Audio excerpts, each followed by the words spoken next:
Hello and very happy good evening to all my dear students.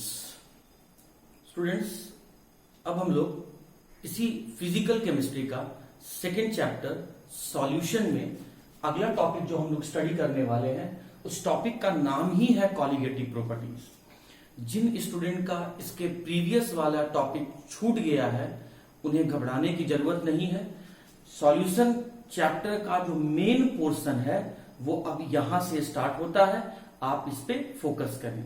फिर भी solution chapter का अगर आपका कोई टॉपिक पीछे का छूटा हुआ है, आप नहीं देख पाए हैं या फिर आप सॉल्यूशन चैप्टर का पीडीएफ आपको नहीं मिला है तो आप मुझसे डायरेक्टली कॉल करके पीडीएफ या फिर इसके प्रीवियस वीडियोस को डिमांड कर सकते हैं, मांग सकते हैं। मैं आपके व्हाट्सएप पर आपको उसको अलग से सेंड कर दूंगा। लेकिन तब तक आप इन टॉपिक के ऊपर अच्छे से फोकस करें। कोई भी दिक्कत होगा स्टूडेंट, आप एक प्रॉपर टाइम मॉर्निंग 7 AM से लेकर इवनिंग 7 PM तक में ही आप मुझसे टॉपिक से रिलेटेड, अपने स्टडी से रिलेटेड डाउट्स को डिस्कस कर सकते हैं। सॉल्यूशन चैप्टर का पूरा नोट्स मतलब पीडीएफ के फॉर्म में मैं ऑलरेडी ग्रुप में सेंड कर चुका हूं। जिनका छूटा हुआ है आप मुझसे कॉल करके दोबारा से मांग ले, मैं आपको अलग से सेंड कर दूंगा। लेकिन तब तक आप इस चैप्टर को इसी वीडियो लेक्चर के फॉर्म में पढ़ते रहेंगे।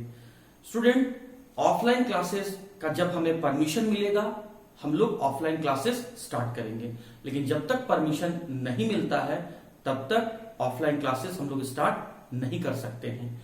आपके लाइफ से बढ़कर, आपके जिंदगी से बढ़कर कुछ नहीं है इस दुनिया में, इसीलिए किसी भी तरह का रिस्क नहीं लिया जा सकता है।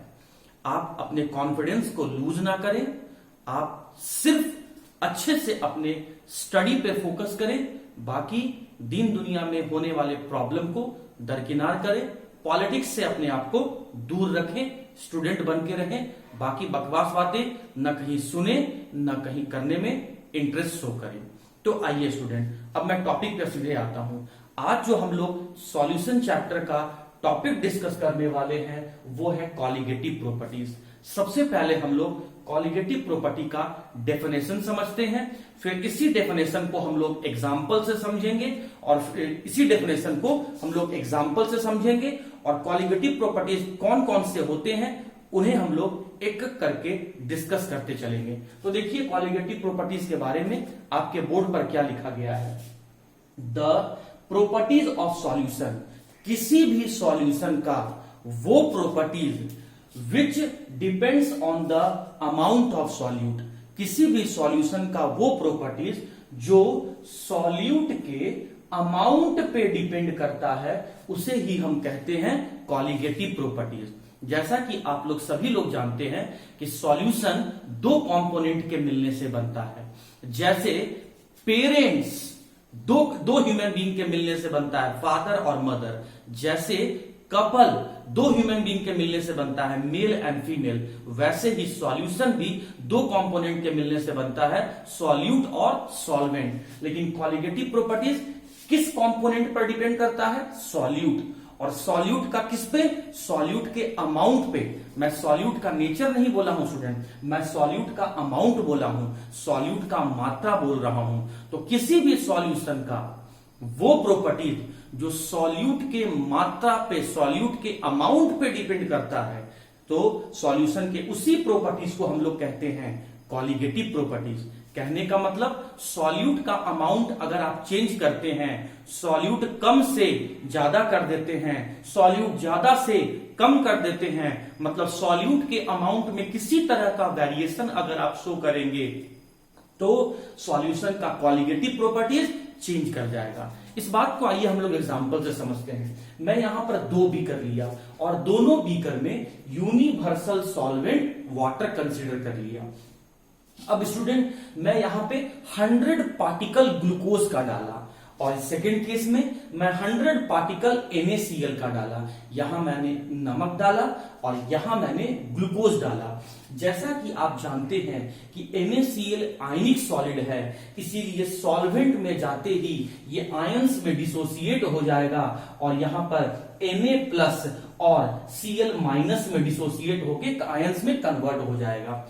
आपने NaCl का 100 पार्टिकल्स डाला, सॉल्वेंट में जैसे ही NaCl डिसॉल्व हुआ तो यहां पर 100 सोडियम आयन और 100 क्लोराइड आयन डिसोसिएट हो गया और इस तरीके से टोटल 200 आयंस इस बीकर के अंदर प्रेजेंट है। लेकिन ग्लूकोज जो कि एक कोवैलेंट सॉलिड है और इसीलिए ये जब यूनिवर्सल सॉल्वेंट वाटर में डिसॉल्व किया गया तो ये इस तरीके से आयंस में डिसॉल्व नहीं हुआ। क्यों? क्योंकि ये कोवैलेंट सॉलिड था, ये आयनिक सॉलिड था, इसीलिए आयंस में डिसॉल्व हुआ। ये कोवैलेंट सॉलिड था, इसीलिए ये आयंस में आयंस में डिसोसिएट नहीं हुआ। तो यहां पर कितने पार्टिकल्स रह गए? यहां पर 100 पार्टिकल्स ही रह गए क्योंकि ये डिसोसिएट नहीं हुआ। लेकिन यहां ये डिसोसिएट होकर कितने पार्टिकल्स का फॉर्मेशन कर दिया? 200 पार्टिकल्स का फॉर्मेशन कर दिया। तो इन दोनों सॉल्यूशन में आप देख रहे हैं कि सॉल्यूट का अमाउंट अलग अलग है। सिंस इस सेकंड वाले बीकर में जिसमें आपने NaCl नमक यूज किया था उसमें सॉल्यूट का अमाउंट ज्यादा है, तो हम लोग कह सकते हैं कि इसमें इसका क्वालिटेटिव प्रॉपर्टीज ज्यादा है। इसके कंपैरिजन में यहां पर सॉल्यूट पार्टिकल्स का अमाउंट कम है, तो हम कह सकते हैं कि यहां पर इसका क्वालिटेटिव प्रॉपर्टीज कम है। तो आप देख सकते हैं कि सॉल्यूट पार्टिकल का अमाउंट होने से इन दोनों का क्वालिटेटिव प्रॉपर्टीज अलग अलग है। तो वही हम कह रहे हैं कि सॉल्यूशन का वो प्रॉपर्टीज जो सॉल्यूट के मात्रा, सॉल्यूट के अमाउंट पर डिपेंड करता है, उसे ही हम क्वालिटेटिव प्रॉपर्टीज कहते हैं। सॉल्यूशन के 4 टाइप के क्वालिटेटिव प्रॉपर्टीज होते हैं। पहला है relative lowering of vapour pressure. अब ये क्या होता है स्टूडेंट, हम लोग डिस्कस करते चलेंगे। Relative lowering of vapour pressure मतलब वेपर प्रेशर का कम हो जाना। ये सब किसके लिए कहा जा रहा है? सॉल्यूशन के लिए कहा जा रहा है, सॉल्यूशन के लिए कहा जा रहा है। ये सारे प्रॉपर्टीज सॉल्यूशन के हैं। Elevation in boiling point, elevation का मतलब होता है इंक्रीज होना, मतलब बॉइलिंग पॉइंट का बढ़ जाना।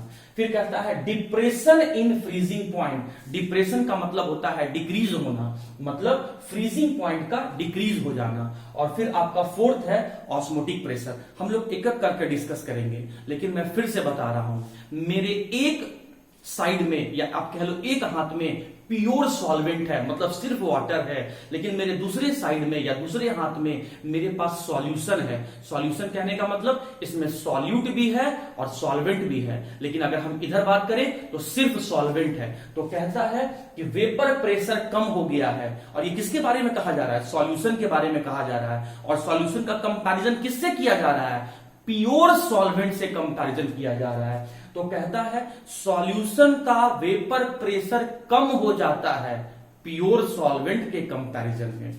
फिर कहता है सॉल्यूशन का बॉइलिंग पॉइंट बढ़ जाता है, किसके कंपैरिजन में? प्योर सॉल्वेंट के कंपैरिजन में। फिर कहता है सॉल्यूशन का फ्रीजिंग पॉइंट घट जाता है, किसके कंपैरिजन में?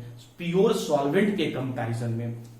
तो यहां पर जो भी कंपैरिजन किया जा रहा है वो प्योर सॉल्वेंट लेके किया जा रहा है, और जिसका कंपैरिजन किया जा रहा है वो सॉल्यूशन है। जो भी बात किया जा रहा है वो सॉल्यूशन का है। कहता है सॉल्यूशन का वेपर प्रेशर कम हो रहा है, तो किससे कम हो रहा है? प्योर सॉल्वेंट से कम हो रहा है। सॉल्यूशन का बॉइलिंग पॉइंट बढ़ रहा है, किससे बढ़ रहा है? प्योर सॉल्वेंट से बढ़ जा रहा है। सॉल्यूशन का फ्रीजिंग पॉइंट घट जा रहा है, किसके कंपैरिजन में घट जा रहा है? प्योर सॉल्वेंट के कंपैरिजन में घट जा रहा है। तो माय डियर स्टूडेंट, उम्मीद करता हूं क्वालिटेटिव प्रॉपर्टीज आपको एग्जांपल से समझ में आ गया होगा and types of qualitative properties भी आपको समझ में आ गया होगा।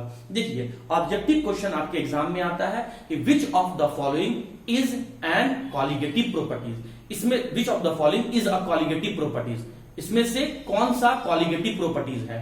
और क्या करता है ऑप्शन में? सिर्फ ये वाला पॉइंट यहां से हटा देता है, ये वाला वर्ड यहां से हटा देता है और सिर्फ कर देता है लोअरिंग ऑफ वेपर प्रेशर। तो पूरा नाम रहे तभी आप ऑप्शन टिक करेंगे। Relative lowering of vapour pressure qualitative properties है, लेकिन सिर्फ lowering of vapour pressure qualitative properties नहीं है। सिर्फ बॉइलिंग पॉइंट क्वालिटेटिव प्रॉपर्टीज नहीं है, elevation in boiling point qualitative properties है।